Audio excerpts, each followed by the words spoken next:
안녕하세요. 북두시민혁명군의 전영돈입니다. 이번 강의는 비상계엄령 이후 앞으로의 전국에 대해서 말씀드리도록 하겠습니다. 비상계엄령 해제는 정변의 실패, 즉 내란의 실패라고 할 수 있습니다. 그러므로 윤석열 대통령은 법적으로 해석해 본다면 탄핵 대상이 아니라 내란 혐의로 체포 대상입니다. 그러나 대통령의 정치 행위로 정당성을 다툴 여지는 있다고 봅니다. 윤석열 대통령의 복귀는 불가능합니다. 왜냐하면 국민에 대한 권위를 잃었고 또 정치적으로 무능력하게 되었으며 원시적인 힘인 군을 동원할 수 있는 그런 행사, 권력의 행사도 원초적으로 불가능합니다. 혹 야당과 정치적 타협이 이루어진다 하더라도 현실적으로 할 수 있는 것이 아무것도 없습니다. 그러므로 윤석열 대통령의 정치권의 복귀 혹은 대통령으로서의 복귀는 전혀 불가능합니다. 그러므로 앞으로의 전국은 조기 대선으로 치닫는다. 약 4월이나 5월에 대통령 선거가 있을 수 있다. 북두시민혁명군은 이렇게 내다봅니다. 그러면은 한동훈은 어떻게 되느냐? 대통령이 국정에 실패한 여당, 국민의힘 당은 책임이 없는가? 어떻게 해석하더라도 집권 여당인 국민의힘도 정치적인 책임을 져야 합니다. 그러므로 여당 대표인 한동훈에게도 책임이 있다고 할 것입니다. 이런 어떠한 정치적인 책임이 국민들의 뜻인 선거에서 드러날 것이라고 봅니다.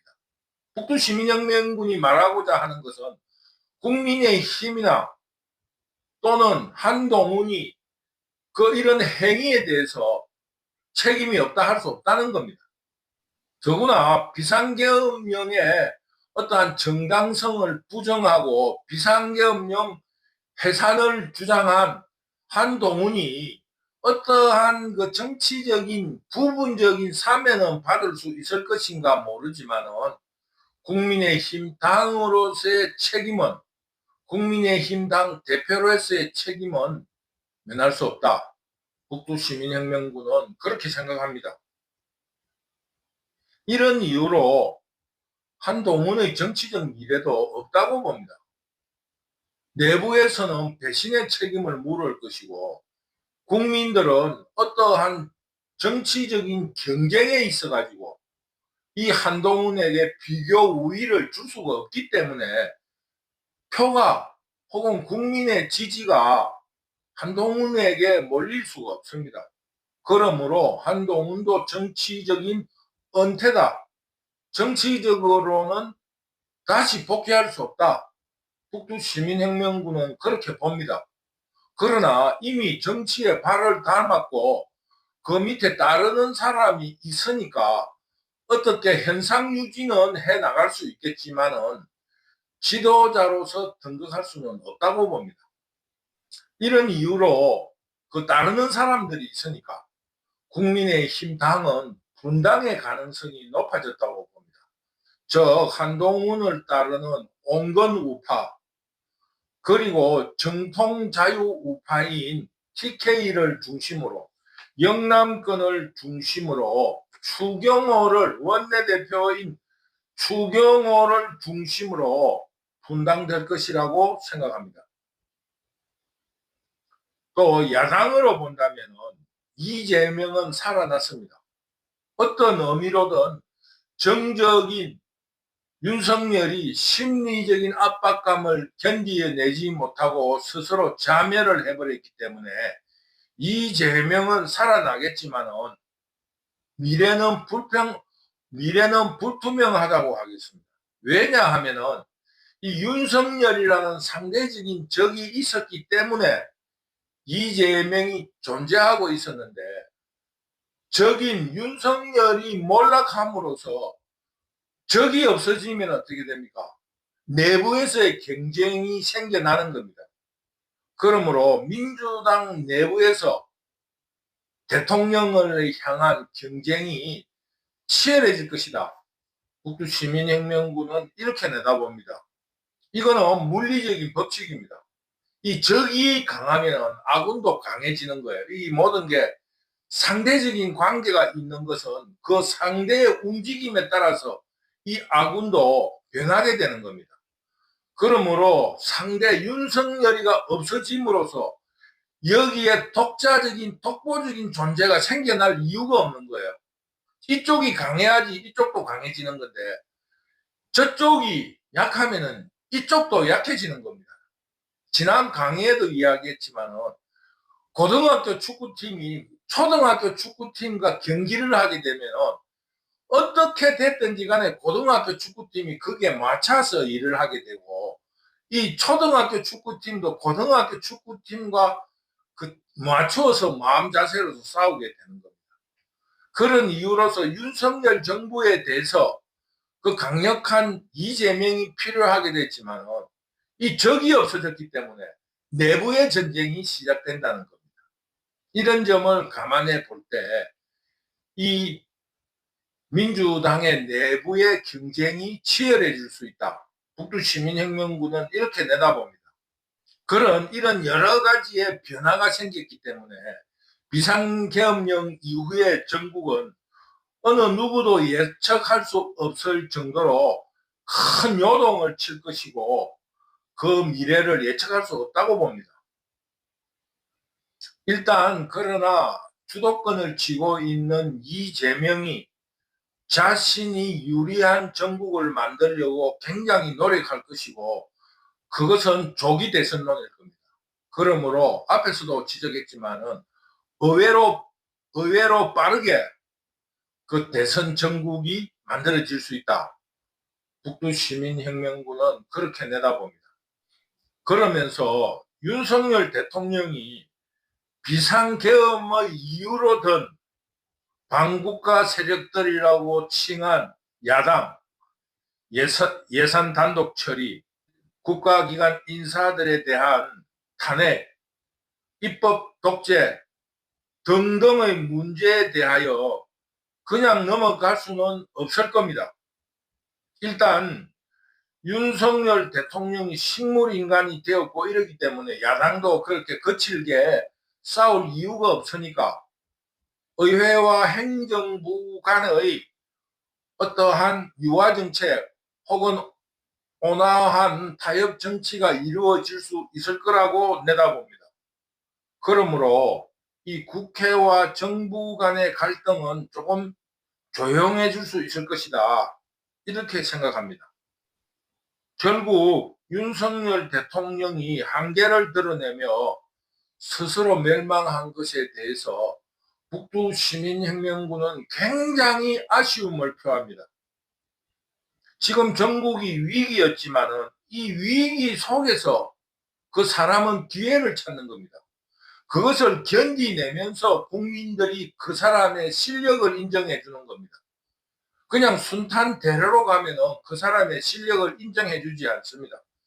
이번 이 탄핵의 정국과 그 공산자파 혹은 민주당이 야당들의 이런 거친 이런 공격 속에서 이거를 돌파해내게 되면은 국민들의 지지를 받을 수 있고 지금 현재 그런 의미로 자유우파들이 그 윤석열 대통령을 응원하고 굉장히 단결되고 있는 이런 그 중요한 포인트에서 스스로 무너졌다는 것에 대해서 북두시민혁명군은 굉장히 아쉬움을 나타냅니다. 참 아쉽다. 그 정말로 그 사법고시 합격했던 사람들의 능력이 그것밖에 안 되는데 우리가 지나치게 판사, 검사들이라 이름으로 능력을 부여하고 우러러봤다. 이 참 윤석열 대통령의 집권 2년 반은 정말로 판검사들의 실력이 그것밖에 안 되느냐 하는 이런 강한 인상을 준 2년 반이었다. 이런 생각을 하게 되었습니다.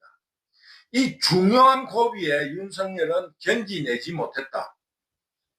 이 북두 시민혁명군이 그 윤석열의 뭐 선후배 동기들 이런 자리에 만나서 이야기를 하게 되면은 이 사법고시를 구수를 했다는 것은 아무나 할 수 없는 일이에요. 그래서 윤석열이가 뚝심은 있으니까 후반기를 잘 하지 않겠느냐. 모두 그렇게 내다봤고 북두 시민혁명군도 그렇게 예상을 했습니다. 이렇게 쉽게 무너질 줄은 몰란 거예요. 이런 정부의 안개 속에서도 북두 시민혁명군은 그 어병으로 나섰을 때의 그 기계, 그 용기로 자유민주주의를 지향하면서 자유민주주의를 지키고 또 올바른 자유민주주의가 발전할 수 있도록 공산자파들과 싸우고 저항할 것이라는 것을 다시 한번 다짐합니다. 그러면서 자유우파의 미래는 어떻게 될 것인가 이런 고민에 빠지기도 합니다. 그동안 희미하지만은 정권 재창출에 대한 가능성과 자유민주주의의 르네상스 시대가 올 것이라는 이러한 꿈과 희망을 가지고 유튜브를 해오고 있었는데 그 꿈이 조금 미루어졌다 할까 혹은 조금 멀어졌습니다. 1km를 갈 것이라고 각오했다면 약 한 4km 정도는 더 가야 할 것 같은 그런 느낌을 받고 있습니다. 그러나 지구가 멸망하더라도 오늘 한 그루의 사과나무를 심는다는 그런 각오로 자유민주주의 세력들을 북돋우고 서로 손을 잡고 앞으로 나아갈 것입니다. 그러면서 지금 이런 위기에 자유우파들이 분파작용을 일으킬 것이라고 생각합니다. 북두 시민혁명군은 이런 위기가 또한 그 기회가 되리라고 생각합니다.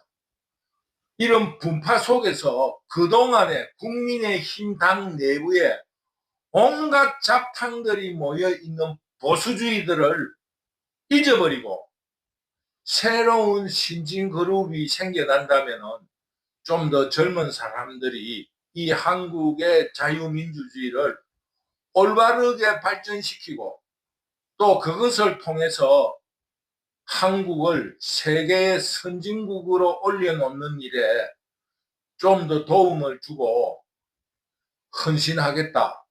이런 말씀을 여러분에게 남겨놓겠습니다. 어쨌거나 지금 이 한국의 정치는 어느 누구도 예측할 수 없는 안개 속에 파묻혀 버렸습니다.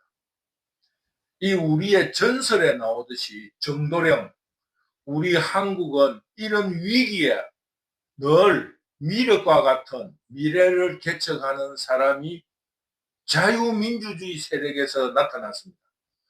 자유민주주의를 표방하는 사람들이 나타났습니다.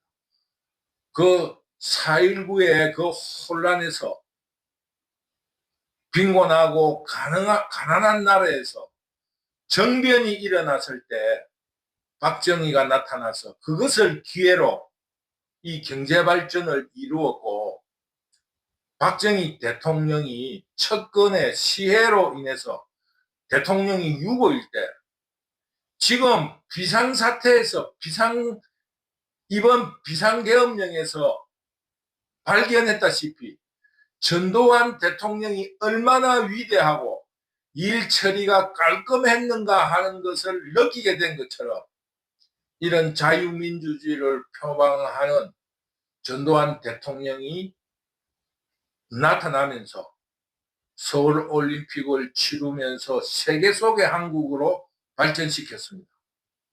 오늘의 이런 위기에 또 다른 자유민주주의를 표방하는 미륵과 같은 정도령이 나타나리라 기대합니다. 그러면 북두 시민혁명군은 이 북두 시민혁명군 유튜브를 시작했던 총선, 그 총선에서 멸망할 것 같은 자유민주주의를 위해서 어병으로서 조그만 보탬이 되고자 유튜브를 시작했는데 굉장히 비약적인 발전을 했습니다.